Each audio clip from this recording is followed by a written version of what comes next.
वाराणसी के DLW स्थित एक होटल में राष्ट्रीय जन उद्योग व्यापार संगठन द्वारा संयुक्त रूप से पत्रकार वार्ता का आयोजन किया गया।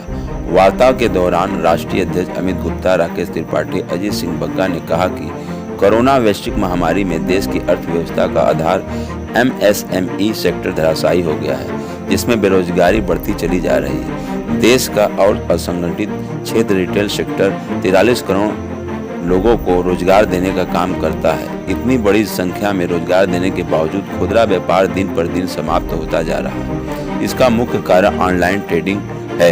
वर्तमान में ई-कॉमर्स देश के खुदरा व्यापार के लिए स्वीट प्रोविजन का काम कर रहा है। उन्होंने आगे कहा कि देश के कानून मंत्रालय का बजट 26,445 करोड़ रुपए में 11,000 करोड़ रुपए कैपिटल एक्सपेंडिचर में खर्च होता है।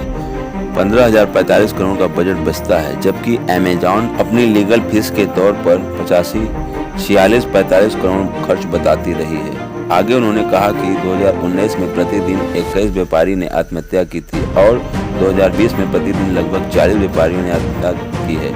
देश के व्यापार को बचाने के लिए देश का खुदरा व्यापार के संवर्धन के लिए रोजगार को प्रोत्साहित करने की दृष्टि से देश अलग के खुदरा व्यापार मंत्रालय बनाया जाए। मैं बताना चाहता हूं कि भारत सरकार का जो बजट है वो पूरा बजट। अमित गुप्ता, राष्ट्रीय अध्यक्ष, राष्ट्रीय जन उद्योग व्यापार संगठन। गुप्ता जी, कितना परेशानी हो रही है ऑनलाइन बिजनेस से व्यापार पर?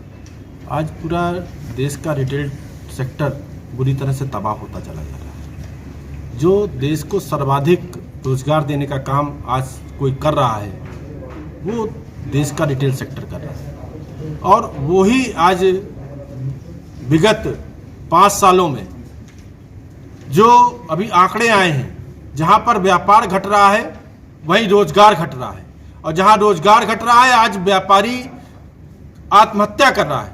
सबसे ज़्यादा 2019 में लगभग 21 व्यापारी रोज आत्महत्या करते थे, आज यह आंकड़ा 40 व्यापारी रोज आत्महत्या कर रहा है। व्यापारियों का सरकार है ये तो।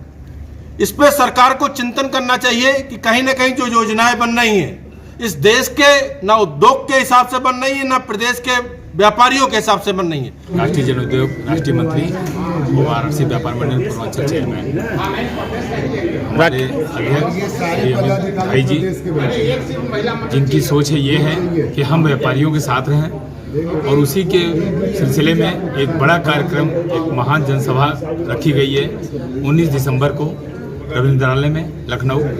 वहाँ पे हम लोग अपनी सरकार, जो माननीय मुख्यमंत्री योगी जी के हैं, उनसे हम लोग अपनी बातें कहेंगे कि व्यापारी क्या चाहते हैं। और सर, हम यही मतलब हमें इतना विश्वास है कि हमारी सरकार ये बात सुनेगी, क्योंकि हमारे बनारस के सांसद हैं, जो कि हमारे देश के प्रधानमंत्री हैं, और पूरे वर्ल्ड में, पूरे विश्व में वो सबसे ज़्यादा मानने वाले प्रधानमंत्री हैं, जिनको सब लोग प्यार करते हैं। भाटी जी, आपके हिसाब से ऑनलाइन मार्केट बंद कर देना चाहिए कि नहीं कर देना चाहिए? हम ये नहीं कहते कि पूरी तरह बंद करिए, लेकिन जो हमारे खुदरा व्यापारी हैं उनका भी तो ख्याल रखिए। उनका दाल रोटी कैसे चलेगा, उनके बच्चे कैसे चलेंगे अगर उनके। आज की प्रेस वार्ता का उद्देश्य खुदरा व्यापार पे जो चोट पड़ रही है और कुटीर व्यापारी, कुटीर उद्यमी परेशान है, मिडिल क्लास परेशान है, बेरोजगार हो गए हैं, उनको घर चलाना मुश्किल है, उनके उद्योग धंधे सब बंद हैं, और इन मल्टीनेशनल कंपनियों के आगे उनके पास न तो इतनी पूंजी है कि उतना सस्ता सामान खरीद सकें। लेकिन प्रधानमंत्री जी तो नारा देते हैं कि लोकल फॉर वोकल।